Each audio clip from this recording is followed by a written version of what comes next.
तो कैसे हैं आप सभी? तैयारी मस्त चल रही है। सेमेस्टर 2 का तो पूरा का पूरा यूनिट हमने ख़त्म कर दिया। एमसीक्यूज भी हमने करा दी। अब हमारी जिम्मेवारी आती है ना, कि शॉर्ट्स क्वेश्चन को करने का, और जितने भी इसमें जो लॉन्ग क्वेश्चंस पूछे जाएंगे, यानी कि जो भी शॉर्ट एंड क्या होंगे, जो भी लॉन्ग क्वेश्चंस होंगे, है ना, उसको हम कैसे करेंगे। तो सबसे बड़ी बात है ये साथियों कि हम रट के तो एग्जाम दे नहीं सकते हैं। क्यों नहीं दे सकते हैं? क्योंकि ये है ऑनर्स वाली बात। जिस प्रकार हमने सेमेस्टर 1 में आपको क्वेश्चंस दिए थे, हम लोग वैसे ही क्वेश्चन देंगे, लेकिन इसमें थोड़ा सा इम्प्रूवमेंट ये है कि आपको उसके कुछ कुछ आंसर भी मिलेंगे, और वो पढ़ना है आपको, और उसको आपको क्या करना है, थोड़ा बहुत समझ करके और अपनी भाषा में उसको लिखना है।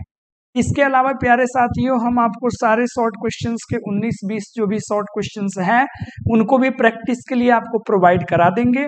फिर हम लोग बात करेंगे लॉन्ग क्वेश्चंस के ऊपर। देखिए, जिनको शॉर्ट क्वेश्चंस लिखने आएंगे, जिनको पूरी समरी अच्छे से याद है, वो आराम से लॉन्ग क्वेश्चन लिख देंगे, कोई बड़ी बात नहीं है। तो आज की इस क्लास में हम लोग डिस्कस करने वाले हैं किसके बारे में? क्वेश्चंस के बारे में, जो भी इंपॉर्टेंट होंगे, शॉर्ट क्वेश्चंस होंगे या आपके लॉन्ग क्वेश्चंस होंगे।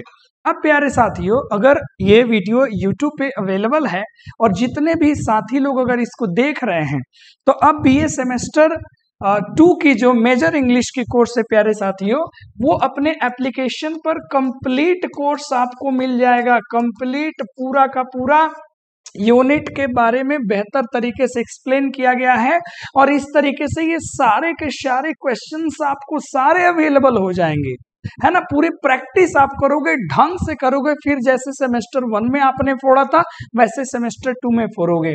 तो फटाफट आप अपने एप्लीकेशन पे पहुंचिए, नीचे वीडियो के डिस्क्रिप्शन में लिंक मिल जाएगा, और यहाँ पहुंचिए और यहाँ आकर के कोर्स आप परचेज करिए ना। मात्र 500 रुपए में कंप्लीट चीजें, इतनी चीजें आपको मिल जाएंगी जितना आप सोचे भी नहीं होंगे। ठीक है, तो आप यहां से कर सकते हैं। अब देखते हैं प्यारे साथियों, शॉर्ट और लॉन्ग क्वेश्चंस की जब हम बात करते हैं, ठीक है ना, तो इसमें देखते हैं कि किस किस टाइप के क्वेश्चंस हमसे एग्जाम में पूछे जा सकते हैं, है ना। और मैं शुरू से कह रहा हूं कि सिलेबस पूरा का पूरा अपना नया है, तो अभी इसका complete question bank previous year बन नहीं पाया है। तो हम लोग भी पिछले साल का क्वेश्चन पेपर देखते हैं, तो सोच रहे हैं पहले तो एमसीक्यू है, अब आप पूरा बना जाएंगे, पूरा प्रैक्टिस कर लीजिएगा, ठीक है। अभी भी और भी एमसीक्यूज की मैं प्रैक्टिस करा दूंगा एग्जाम के समय में आराम से, ठीक है, कोई दिक्कत नहीं है। अब देखो, सबसे पहले क्वेश्चन आता है किससे? कैरेक्टर स्केच से। तो हर एक जो भी आपने एपिक पढ़ा, सब में कोई ना कोई कैरेक्टर्स हैं। अब उन कैरेक्टर के स्केच करने को आदत है, मतलब सीधे सीधे शब्दों में चरित्र चित्रण करना है, तो उनको एक्सप्लेन करना है कि उनका क्या रोल है, उन्होंने क्या क्या किस तरीके से अपना रोल को प्ले करा, और उससे आपको क्या एक कंक्लूजन मिलता है। कैरेक्टर का स्केच ये पक्का कंफर्म है कि इससे सवाल आपको पेपर में देखने को मिलेगा ही मिलेगा। दूसरा रोल है इसी से संबंधित, रोल है किसी का, रोल से संबंधित क्वेश्चन आएंगे। थीम से आएगा, किसी भी एपिक का थीम पूछ देगा कि इसका थीम क्या है, तो थीम का सीधा सीधा मतलब है कि आपको उसकी क्या आनी चाहिए, समरी आनी चाहिए, जो हमने पढ़ाया है अपने भाषा में लिखना है। कैसे लिखना है? जैसे आप सेमेस्टर 1 में लिखे थे कि पहले ऑथर के बारे में हमने लिख दिया, फिर समरी हमने आराम से ब्रीफ में लिख दिया, और लास्ट में हमने जो बताया था जैसे ही लिखना है वैसे सेमेस्टर 1 में जैसे लिखे हो वैसे ही यहाँ लिखना है, कोई टेंशन लेने वाली बात नहीं है। फिर ब्रीफ हिस्ट्री आता है सारे ऑथर्स का, यहां से भी सवाल आ सकता है। क्रिटिकल एप्रिसिएशंस भी आते हैं, और आता है समरी, आप किसी का भी लिखिए। तो इससे नहीं है, बीच में जो किसी के बीच में गुफ्तगू हुई है, बातचीत कन्वर्सेशन हुआ है, तो वहां से प्रश्न उठाता है, लेकिन वो जनरली शॉर्ट क्वेश्चंस आते हैं। तो इसमें सारा शॉर्ट्स लॉन्ग कैसे आएंगे, इतना ही से रिलेटेड आता है ना। तो कहां से क्वेश्चंस आएंगे आपको? Character sketch. अब देखो, मैंने जितना भी आपको 4 यूनिट्स जो भी मैंने आपके पढ़ाए हैं, ईमानदारी से बोलिए सारा एक कैरेक्टर के बारे में, उनके रोल के बारे में हमने आपको पढ़ाया है कि नहीं पढ़ाया है कि इसमें फलाना फलाना जो है चीफ कैरेक्टर्स हैं और चीफ कैरेक्टर्स के क्या क्या उसमें रोल है उनके बारे में मैंने एक्सप्लेन करा है। उतना उतना याद रहेगा ना तो बस स्टेप तुम सीख जाओ। पहले आराम से एपिक के बारे में लिख दो, उसके ऑथर के बारे में लिख दो, फिर कैरेक्टर के बारे में लिखते चले जाए, स्टोरी के बारे में थोड़ा बहुत बता दो, कैरेक्टर से रिलेटेड जो स्टोरी चल रही है लास्ट में बोल देना है कि really speaking it is a nice epic, wonderful, great epic. I like this character very much because this inspired me a lot. Full stop, खत्म हो गई बात। कितना आसानी से आप लिख सकते हो, है ना। उस पर भी हम लोग चर्चा करेंगे। तो हमने आपको सब कुछ पढ़ा दिया है, थीम भी पढ़ा दिया है, ऑथर के बारे में भी हमने आपको ब्रीफली बता दिया है। अब लिखना है, क्रिटिकल एप्रिसिएशन हो या समरी हो, ये सब चीजें आप पढ़ चुके हो। अब जैसे कुछ कैरेक्टर स्केचेस के है ना, कुछ एग्जाम्पल्स नीचे दिए गए हैं, आपको ये सारा रीड करना है। और सभी बच्चे रीड करने के बाद क्या करना है, आपको अच्छे से अपनी भाषा में आपको लिखना है। अब कैसे लिखना होगा, ठीक है, उसको तो पहले प्रैक्टिस कर लो, फिर एग्जाम आएगा, फिर मैं बताऊंगा how to write in examination, कैसे लिखे। तो जो हमने सेमेस्टर 1 में सीखा था वो सेमेस्टर 2 में अप्लाई करना, मस्त लिखोगे आप, कोई टेंशन वाली बात नहीं है।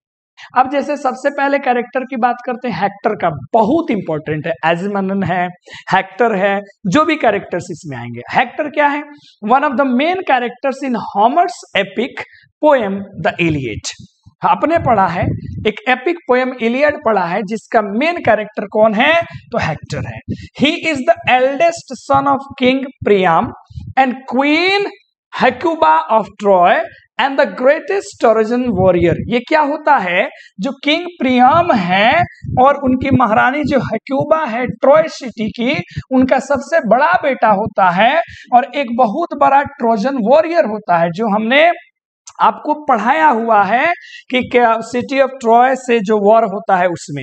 Hector is known for is courage. Hector को किसके लिए जाना जाता है, इसके साहस के लिए, इसकी दया के लिए, and strong sense of duty, और मजबूत कर्तव्य का पालन किसके प्रति, अपने फैमिली के प्रति, लोगों के प्रति, अपने देश के प्रति। कितना आसानी शब्दों में मैंने आपको पढ़ा दिया, आनंद आ गया होगा।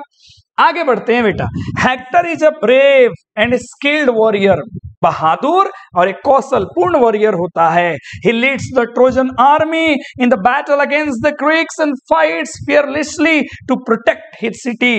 वो युद्ध करता है ग्रीक आर्मी, क्योंकि आपको पता है सिटी और वॉर और ग्रीक लोगों के बीच में ये चलता है। पूरी हमने आपको कंप्लीट पढ़ा दिया है चैप्टर। उनके खिलाफ लड़ता है, किसके लिए, अपने सिटी को बचाने के लिए। Even though he knows the Greeks are powerful and chances of winning are small. वो जानता है कि जो ग्रीक आर्मी है वो बड़ा पावरफुल है और जीतने का चांस बहुत कम है। ही नेवर गिव्स अप, वो कभी पीछे नहीं हटता, कभी नहीं पीछे हटता। हिज ब्रेवरी, उसकी जो बहादुरी है, इंस्पायर हिज सोल्जर्स, उसके सैनिकों को इंस्पायर करती है, and gives hope to his people during the long war, और उसके लोगों को एक उम्मीद देती है इस लंबे युद्ध में। 10 साल के आसपास युद्ध चलता है। Hector is also a loving family man. ये फैमिली का बड़ा, फैमिली से प्रेम करने वाला होता है। He deeply cares for his wife. अपनी पत्नी का बड़ी गहराई से ये देखभाल करता है। कौन पत्नी है, एंड्रोमेक, एंड हिज यंग सन एस्टेनिक्स, है ना। इन वन टचिंग सीन, एक बड़ी ही हृदय को छू लेने वाली सीन है। बिफोर गोइंग टू फाइट एकिल्स, जब ये एकिल्स से लड़ने जाता है, उससे पहले का एक सीन है। Hector spends a few moments with his family, अपने परिवार के साथ थोड़ा देर ये बिताता है। And showing his tender emotional side, अपनी वो कोमलता को और इमोशनल साइड को दिखाता है, फैमिली से कैसा उसका लगाव है। He wishes for peace and safety for his loved ones, ये इच्छा करता है युद्ध समाप्त हो, शांति आएगी और हमारे जो लव्ड वंस हैं वो सुरक्षित रहेंगे। इवन दो वो जानता है कि he knows he might not return from the battlefield, उसको पता है कि हम जा रहे हैं युद्ध में, हम पक्का बच के तो नहीं आएंगे। And this makes him a noble and relatable character, और यही चीज जो है इसको एक नोबेल और रिलेटेबल कैरेक्टर बना देता है हेक्टर को। Apart from being a warrior, एक युद्ध वॉरियर होने के अलावे, and a family man, Hector is also kind hearted and respectful, बड़ा दयावान और रिस्पेक्टफुल होता है। ही ट्रीट्स हिज सोल्जर्स वेल, अपने सोल्जर्स को बड़ा बढ़िया से ट्रीट करता है, उनकी प्रशंसा करता है। By both trojans and Greeks for his fairness and honourable behaviour, honourable behaviour के लिए ट्रोजन्स के हो, ग्रीक्स के सोल्जर हो, सबको ये एडमायर करता है। ही बिलीव्स, वो विश्वास करता है, इन फाइटिंग फॉर जस्टिस, न्याय के लिए लड़ने के लिए, नॉट फॉर सेल्फिश रीजन, ना कि स्वार्थ के लिए लड़ना है। वो कहता है कि न्याय के लिए लड़ो, ना कि स्वार्थ के लिए लड़ो। इवन हिज एनिमीज लाइक एकिल्स, जो उसका दुश्मन है एकिल्स जो है, जो जिसके बारे में आप पढ़े हो अच्छे से, रिस्पेक्ट करता है उसके साहस को ईमानदारी से। However Hector was one weakness, हालांकि हेक्टर को एक कमजोरी होती है। Sometimes he lets his sense of honour, कभी कभी अपना सेंस ऑफ ऑनर HONOUR है खो देता है।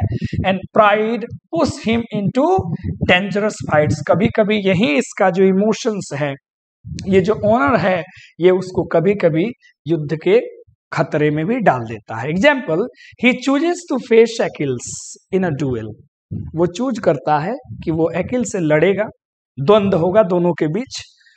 हाँ, knowing he may not survive, ये जानते हुए कि वो नहीं जीतेगा, सरवाइव नहीं कर सकता, ये जानते हुए भी सम्मान के लिए लड़ता है, यही तो इसके लिए खतरा है।